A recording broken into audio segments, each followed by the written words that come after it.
Marvel Legends has been getting way too much hate recently. This Deadpool figure has some joints that are better than import figures.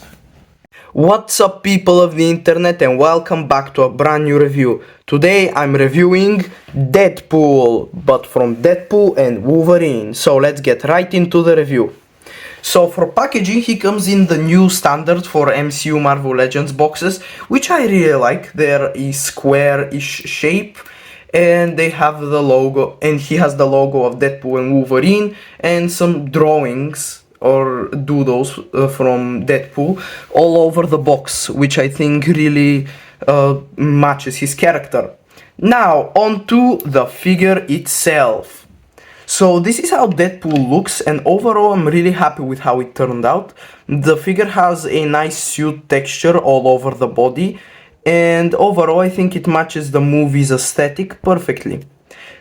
And I don't think there's anything that much special to say, besides it's the same mode as the Deadpool 2, but pinless, and of course some differences for the suit, but it's generally the same thing. Now, on to the accessories. He has a sword sheath with the swords really nicely fitting there, and of course a pair of them. He has his holster for the baby knife, which also looks great. Can we focus? Okay. He has a holster for the guns, which he comes with, both of them. And he has both sword grabbing hands and trigger finger hands. The trigger finger hands have a hinge up and down, and these have a hinge side to side, which is kind of annoying because sword holding hands should also be able to point the swords. But I'm still happy that he has both of the types of hands, because the guns won't stretch the sword holding hands, which is great. Now, on to articulation. Let me just take the weapons off so it's easier to show. So, for articulation, this figure is pretty mobile. He has import-style head movement with two joints both at the head and at the neck, which allows him to look all the way up.